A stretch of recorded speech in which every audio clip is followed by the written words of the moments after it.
Alhamdulillahi Rabbil Alamin. Wassalatu wassalamu ala ashrafil anbiya'i wal mursalin wa ala alihi wa sahbihi ajma'in. Assalamualaikum warahmatullahi wabarakatuh. Salam sejahtera dan salam keluarga Malaysia. Jutaan terima kasih saya ucapkan kepada para penonton dan para panel sekalian.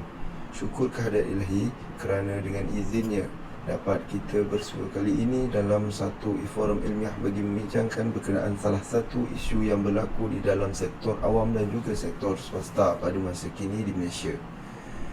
Sebelum itu saya ingin mengalukan kehadiran tuan-puan di dalam forum kita pada hari ini.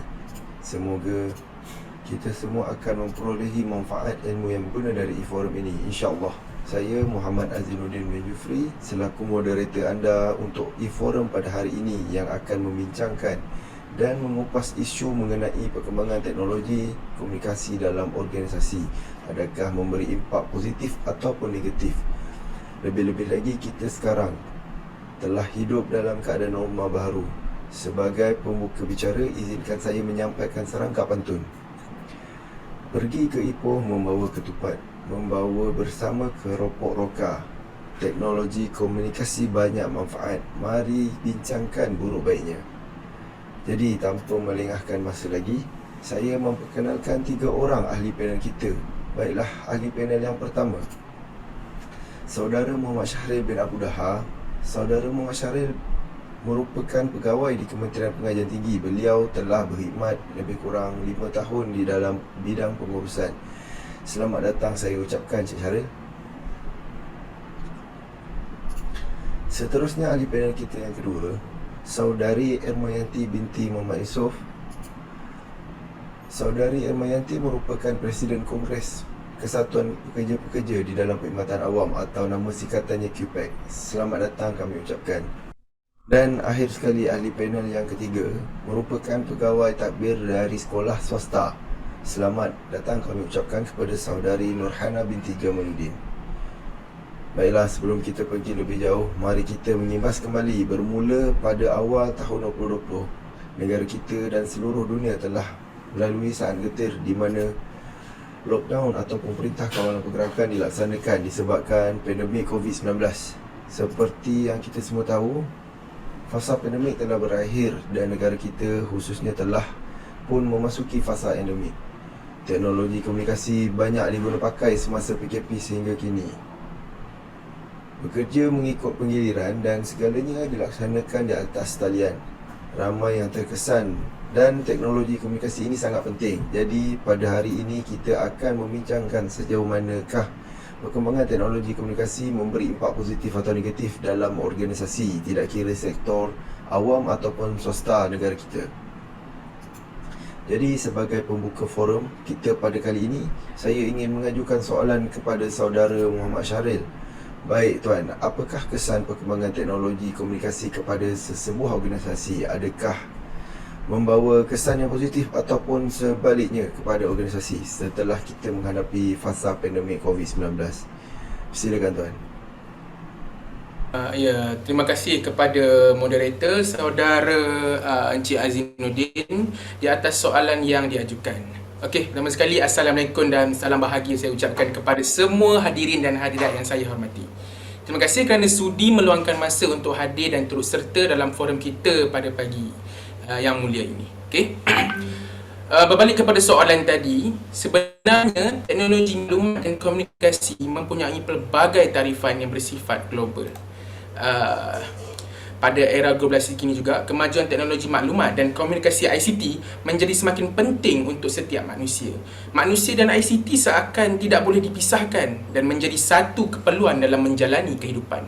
Walau bagaimanapun, terdapat beberapa kesan positif dan kesan negatif terhadap penggunaan ICT. Okey, yang pertamanya adalah dengan penggunaan ICT, teknologi komunikasi ini, kita mudah mendapatkan maklumat. Pelbagai maklumat boleh diakses melalui medium ICT seperti internet. Hal ini memudahkan para pelajar mendapatkan maklumat tentang hal-hal berkaitan pendidikan di internet. Para pelajar juga boleh melayari blog-blog pendidikan yang semakin banyak di internet. Selain itu juga teknologi komunikasi juga memudahkan kita untuk berkomunikasi melalui laman sosial seperti Facebook, Twitter, Skype dan sebagainya. Okey, manusia juga boleh berkomunikasi secara atas talian dengan mudah dan cepat. Ibu bapa juga boleh mengubat rindu dengan cara menghubungi anak-anak mereka yang berada jauh di perantauan melalui laman sosial Skype. Macam student saya ya, yang seperti macam student saya ya, yang jauh daripada family. So dengan teknologi komunikasi ni mereka dapat mengubat rindu, dapat berjumpa, visi. Itulah yang kesan positifnya di dalam organisasi macam saya di bahagian pendidikan. Tambahan itu juga dalam teknologi komunikasi ini kita boleh mengetahui perkembangan semasa, apa yang berlaku dengan kemajuan yang kita ada sekarang ni, memudahkan seorang mengetahui berita atau kejadian yang berlaku di luar negara dengan mudah dan cepat. Laman sesama berita setiap negara boleh diakses melalui jaringan internet untuk mendapatkan berita-berita terkini dari negara luar. Okey, seterusnya untuk organisasi syarikat juga dapat meluaskan pasaran perniagaan mereka. Perdagangan antara atas talian kini semakin popular dalam kalangan masyarakat. Tetapi dalam teknologi komunikasi ini juga kita ada kesan negatifnya.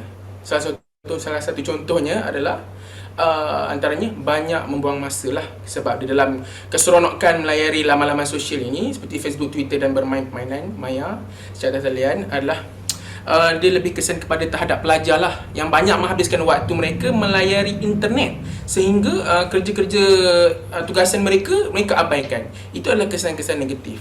Dan di samping itu juga di dalam teknologi maklumat ni kita tak dapat nak elak juga tentang negatifnya, iaitu berlakunya jenayah cyber.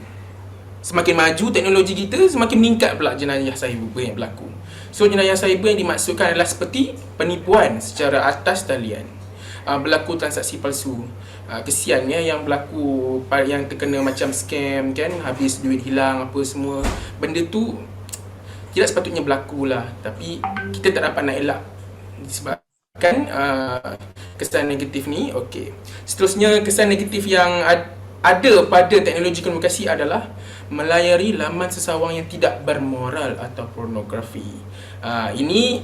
Ini khususnya saya lebih fokus kepada untuk remaja, melayari laman sesawang yang tidak bermoral dan pornografi, sebabkan benteng agama yang tidak kukuh melalui laman sesawang tidak bermoral ini, generasi muda kita ya akan mudah terpengaruh dan mengikut perlakuan yang tidak baik menerusi laman sesawang tersebut. Baik, kesimpulan daripada apa yang saya nak katakan kat sini adalah kemajuan ICT, kemajuan teknologi komunikasi diharap dapat membawa kesan positif terhadap penggunaannya. Dan kesan-kesan negatif yang berpunca daripada kemajuan ICT haruslah diberi perhatian oleh kerajaan dan pihak yang bertanggungjawab agar gejala negatif ini dapat dibendung, dapat dibanteras.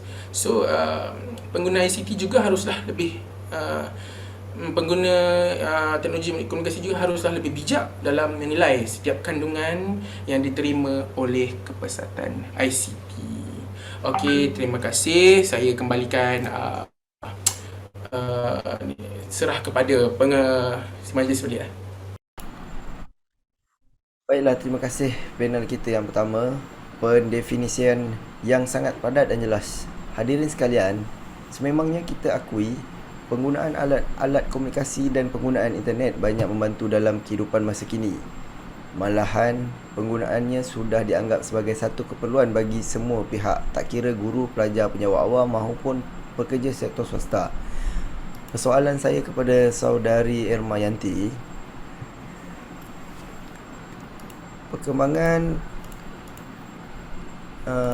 perkembangan sistem teknologi komunikasi yang holistik dalam sektor awam, adakah pelaksanaan work from home kepada penyewa awam relevan pada masa akan datang? Silakan. Okey, terima kasih kepada Tuan Moderator. Pertama, terima kasih kerana menjemput saya untuk berkongsi maklumat berkaitan forum kita pada hari ini. Okey, berbalik kepada soalan tadi, untuk makluman terdapat kira-kira 1.6 juta pejabat awam di Malaysia yang melibatkan sektor pendidikan, pasukan keselamatan dan tenaga kerja kesihatan, yang mana negara lain tidak mengambil kira sebagai kaki tangan awam. Okey, walaupun terdapat perkembangan teknologi yang holistik dalam sektor awam Malaysia, namun demikian terdapat kajian oleh Malaysian Journal of Social Science and Humanities mendapati pendekatan yang diambil ini telah menyebabkan pelbagai masalah yang wujud dalam kalangan bekerja, khususnya di sektor awam. Tidak semua sektor dalam pentadbiran awam yang sesuai dan boleh bekerja dari rumah. Sebagai contoh, tugas-tugas berkaitan kewangan, proses bayaran perlu dilakukan dengan kehadiran pegawai di pejabat. Ini kerana terdapat ancaman kepada sistem yang digunakan sekiranya membenarkan pegawai melakukan tugasan daripada rumah. Selain itu juga, kebocaran maklumat boleh berlaku dan menjejaskan pentadbiran awam negara. Pengawalan kaki tangan yang bekerja dari rumah adalah sukar. Di samping itu akan menjejaskan kesihatan emosi dan mental pegawai yang bekerja di rumah kerana perlu menguruskan antara kerja hakiki dan juga tugasan di rumah. Okey, semua itu pelaksanaan work from home adalah tak relevan kepada pejabat awam di Malaysia untuk dilaksanakan dan pihak kerajaan perlu meneliti dengan lebih mendalam sekiranya ingin melaksanakan work from home pada masa akan datang. Terima kasih kepada panel kita yang kedua. Berdasarkan penerangan tadi, dapat kita lihat di sini bahawa pelaksanaan work from home kepada pejabat awam tidak lagi relevan pada masa akan datang. Lebih-lebih lagi negara telah beralih ke fasa endemik. Penggunaan teknologi komunikasi telah pun digunakan dan diterapkan di dalam pendidikan negara kita. Pada pandangan Puan Nurhana sebagai seorang pekerja di dalam bidang pendidikan selaku panel mewakili sektor swasta, adakah pelaksanaan work from home ini memberi kelebihan ataupun sebaliknya kepada pekerja gelap? Lebih-lebih lagi di dalam sektor pendidikan, PDPR, pendidikan dari rumah lah. Terima kasih. Silakan. Okey, terima kasih Encik Azinuddin, moderator kita kerana berjemput saya di e-forum pada hari ini. Okey, sebelum saya menghuraikan lagi relevan atau tak relevan ataupun menyokong hujah daripada Puan MY itu sendiri, terlebih itu saya ingin menghuraikan poin saya daripada sudut sektor awam dan juga sektor swasta. So jadi kedua-dua sektor ini kita tengok apakah kelebihan dan juga kekurangan sebenarnya bekerja daripada rumah ini. Okey. So jadi dengan new norma, okey, dengan penularan COVID-19 yang telah melanda negara sejak daripada tahun 2020 dan juga boleh dikatakan ini memberi impak global ya terhadap dunia. Okey. Each country has been affected by this COVID-19. Okay, not only Malaysia, Asia, Europe also. Jadi kita tengok bukan setakat daripada segi sektor pekerjaan juga work from home, daripada segi sektor pendidikan juga telah dinormalisasikan sebagai online. So kelebihan bekerja daripada rumah yang pertama ialah obviously untuk mengelakkan penularan COVID-19. Okay, so jadi bila kita keluar bekerja dekat luar, kita pun tak tahu apa aktiviti yang rakan sekerja pejabat kita pergi ataupun melibatkan diri. So jadi dengan work from home, stay at home, pakar-pakar juga menyatakan itu ialah prevention yang paling terbaik lah dalam menyokong penularan COVID-19. So jadi kelebihan yang kedua pula, ia memang menjimatkan minyak dan juga tambang ke tempat kerja. Okay. Kenapa? Kerana pengurangan penggunaan kenderaan untuk pejabat sekaligus dapat menjimatkan minyak harian dan juga penyelenggaraan kenderaan. Kerana tidak perlu ke pejabat, hanya sekadar bekerja dekat rumah sahaja. Okay, so jadi kelebihan yang nombor 3 ialah masa bekerja amatlah fleksibel. Okay, kerana jadual kita dapat disusun atur di samping menguruskan rumah tangga ataupun anak-anak bersama pasangan bagi mereka yang telah berkahwin. Bagi mereka yang belum berkahwin dapat melakukan kerja mengikut kelapangan waktu tanpa mengabaikan keperluan kerja harian masing-masing. Jadi itu ialah di antara kelebihan bekerja daripada rumah. Jadi di sebalik kelebihan semestinya ada kekurangan. Jadi kekurangan bekerja daripada rumah, nombor satu ialah kurang komunikasi dua hala. Kenapa saya kata kurang komunikasi dua hala? Kerana sebenarnya lebih mudah kita bekerja dan berjumpa dengan rakan sekerja secara berhadapan, face to face. Kerana nak memberi penerangan dan juga menerangkan pun begitu mudah. Tapi bila kita berkomunikasi, bekerja sebagai online, komunikasi melalui gadget, online Zoom, kadang-kadang apa yang kita nak sampaikan tu tak sampai kepada orang lain. Dan begitu juga sebaliknya. Dan yang kekurangan bekerja daripada rumah, nombor dua ialah kita memang memerlukan internet yang berkelajuan tinggi. Kerana semua data mungkin biasa kita gunakan untuk selepas luar waktu bekerja. Tapi sekarang ni data itu digunakan juga untuk membuat kerja, belum lagi termasuk dengan bersosial media selepas ataupun waktu rehat sebelum waktu bekerja. And then the point number 3 for cons working from home is ruang kerja yang sangat-sangat terhad. Kerana mungkin bila kita work from home ni, kita tak selesa dengan persekitaran untuk bekerja. Kalau tidak macam berada di office, sebab kita dah diberi dengan kita punya tempat kerja yang selesa. Dan poin yang seterusnya, ini terutamanya melibatkan dengan bahagian pentadbiran, ya. Dokumen tidak dapat difailkan dan direkodkan dengan betul. Kerana dokumen-dokumen tersebut memanglah kena failkan secara fizikal. So jadi bila work from home, kemungkinan ada dokumen yang akan tercicir di dalam tempoh melaksanakan work from home yang berbulan-bulan. Dan poin yang terakhir sekali untuk kekurangan work from home ni ialah peningkatan kos bil elektrik. Disebabkan kita work from home, jadi bil elektrik dekat rumah memang meningkat sebab kita akan menggunakan komputer dan juga telefon, dan kita akan cas untuk tujuan-tujuan kerja dekat pejabat yang semakin banyak. Jadi dengan ini saya sebenarnya memang menyokong statement daripada Puan Irma tadi. Memang sebenarnya it's not relevant to work from home at all. This one is depending on each every of service. Is either admin, IT, perbankan. So jadi customer service, especially yang mana yang bekerja counter ke counter. So jadi dengan itu saya akhiri saya punya perbincangan dan huraian saya kali ini. Saya serahkan semula kepada Encik Azinuddin, Tuan Moderator kita, untuk sesi yang selanjutnya. Sekian, terima kasih. Terima kasih kepada Saudari Norhana atas penjelasan yang cukup baik.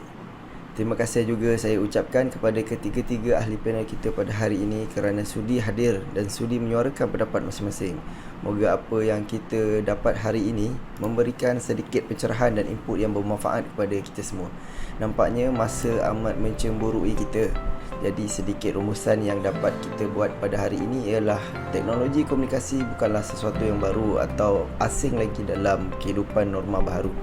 Begitu juga di dalam organisasi, namun ia masih lagi boleh dikategorikan sebagai salah satu cabaran yang perlu dihadapi oleh semua pihak. Yang pasti kita tak akan dapat lari daripada peredaran kemajuan dan hakikat yang mana COVID-19 telah banyak mengubah landscape kehidupan seharian kita. Baiklah, sebelum kami mengundurkan diri, terimalah serangkap pantun dan indah daripada saya. Tuailah padi antara masak, esok jangan layu-layuan. Intailah kami antara nampak, esok jangan rindu-rinduan. Salam hormat sehingga kita bertemu lagi. Akhir kata, wabillahi taufiq wal hidayah. Wassalamualaikum warahmatullahi wabarakatuh.